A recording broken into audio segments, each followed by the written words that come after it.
Malam itu seharusnya berakhir seperti malam-malam lainnya, di mana hujan mereda, listrik kembali menyala, dan rumah kembali terang.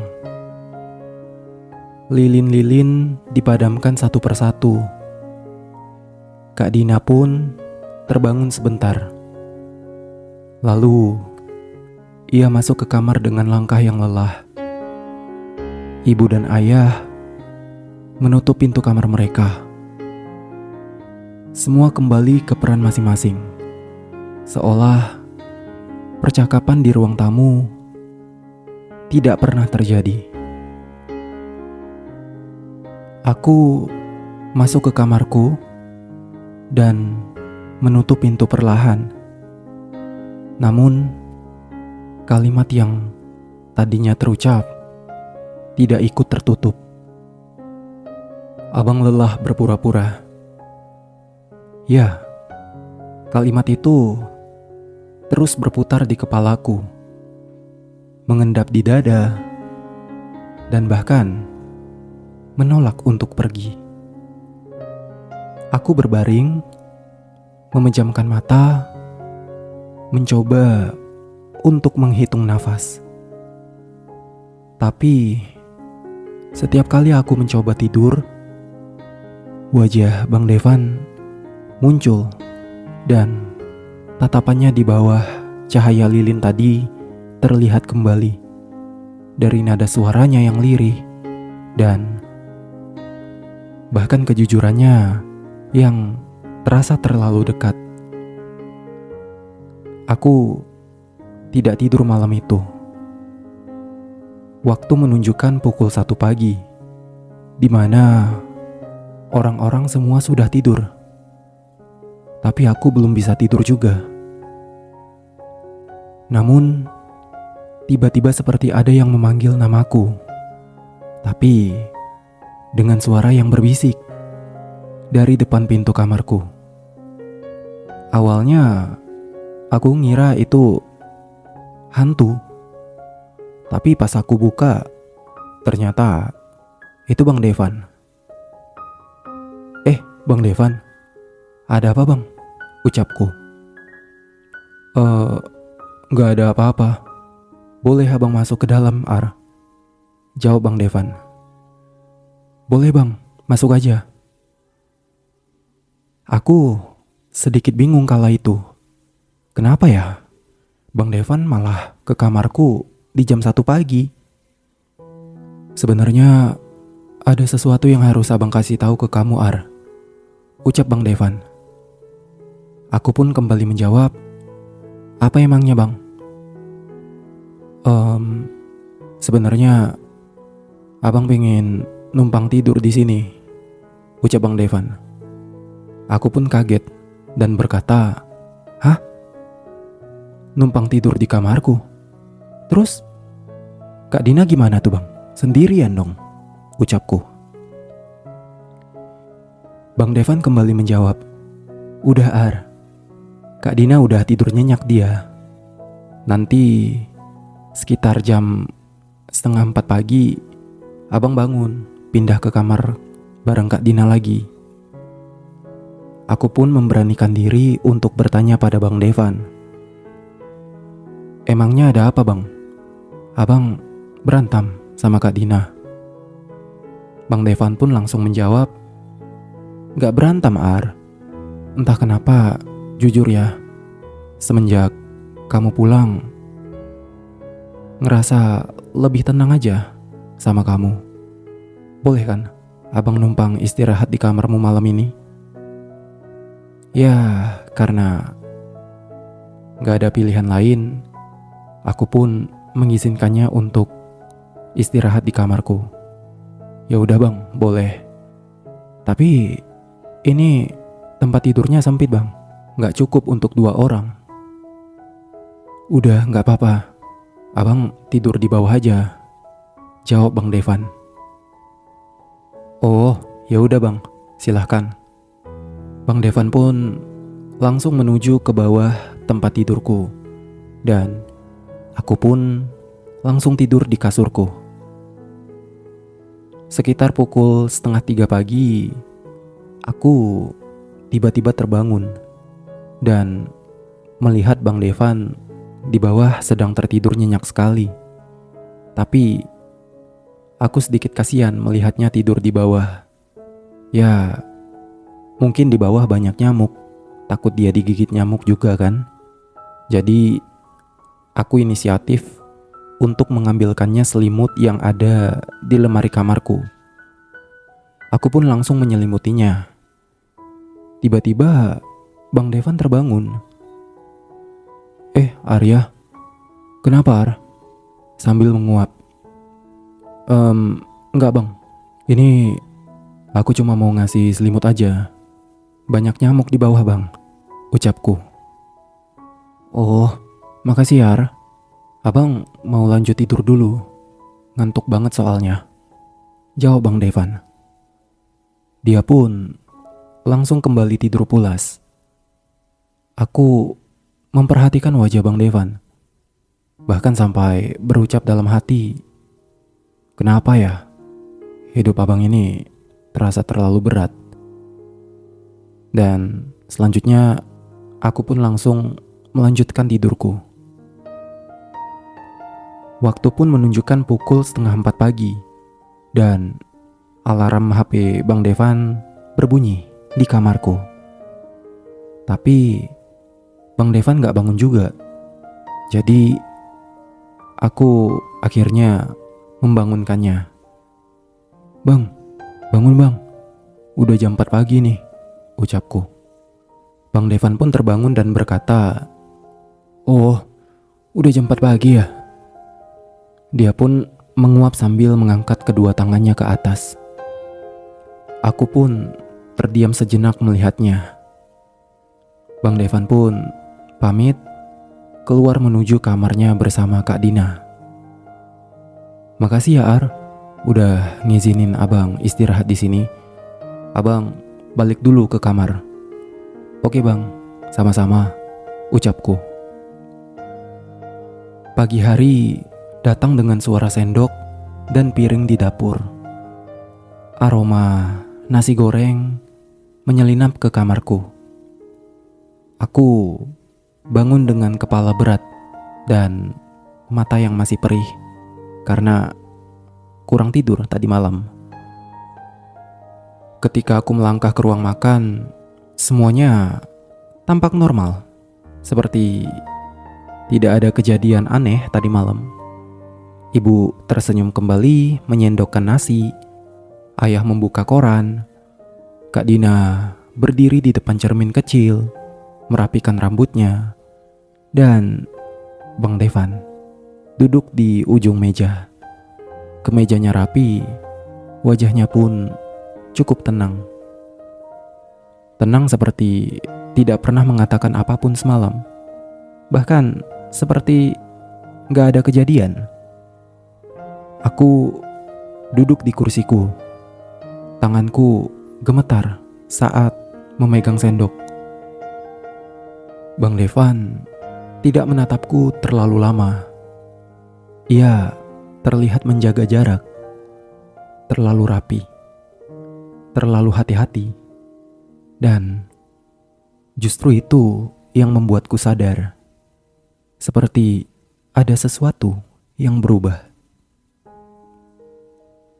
Setiap geraknya kini terasa bermakna, setiap diamnya terasa berbicara.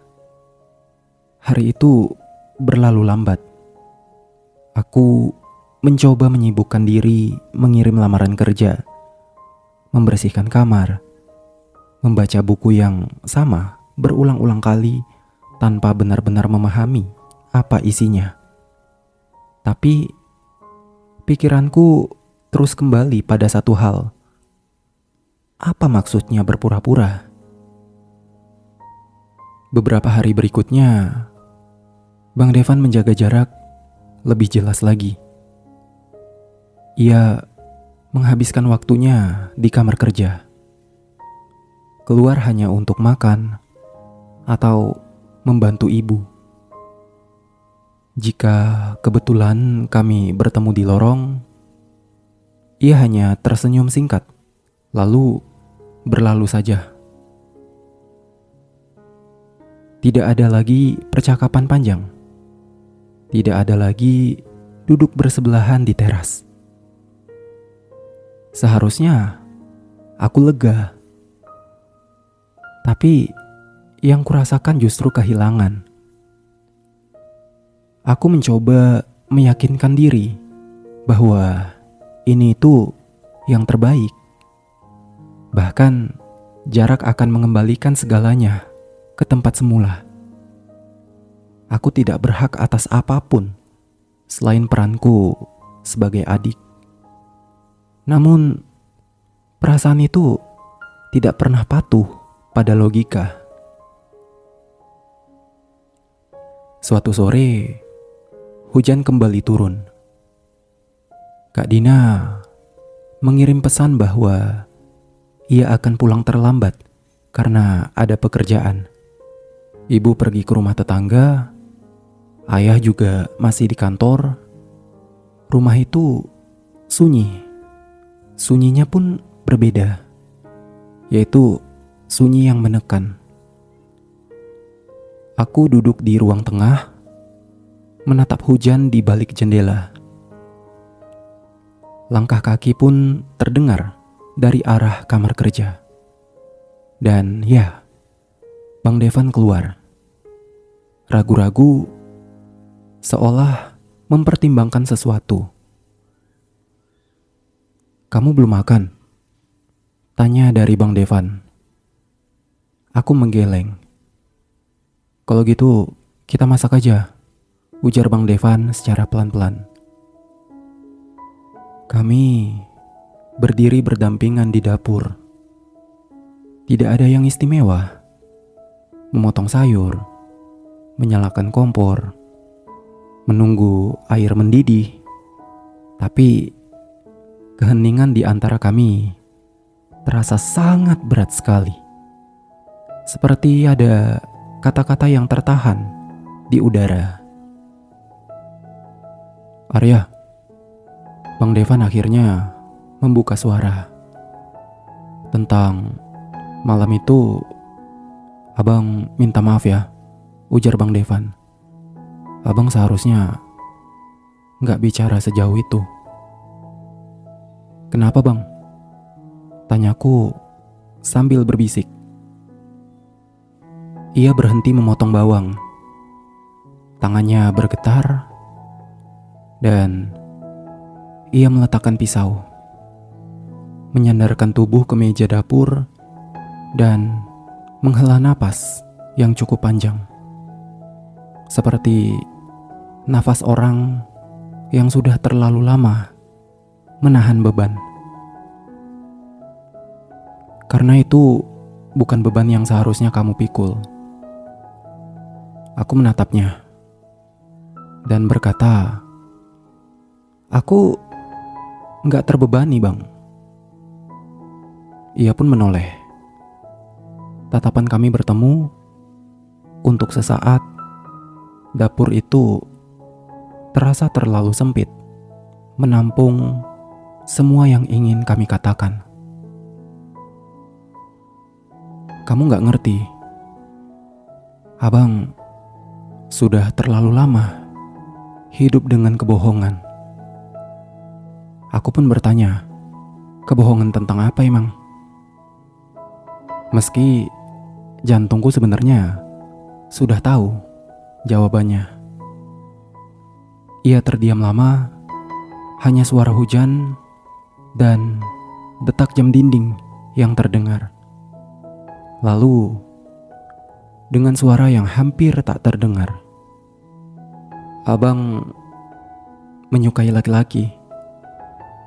Kata-kata itu jatuh perlahan, tidak ada ledakan, tidak ada drama, tapi dadaku terasa seperti dihantam sesuatu yang besar dan tak terlihat.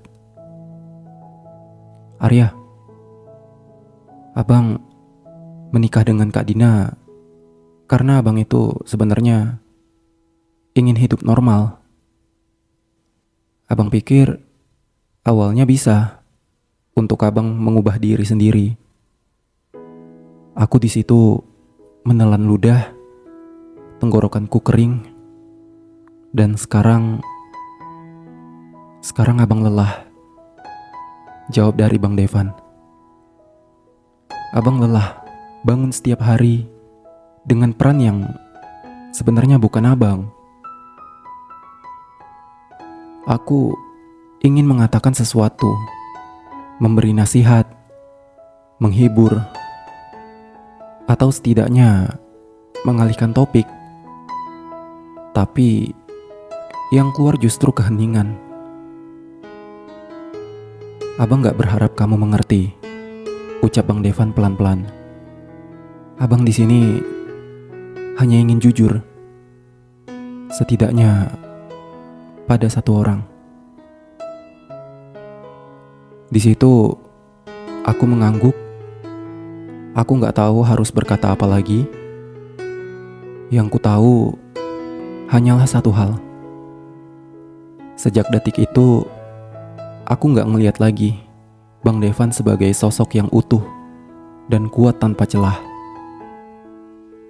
Aku melihat manusia yang rapuh, jujur, dan terluka. Dan entah sejak kapan, aku mulai peduli terlalu dalam.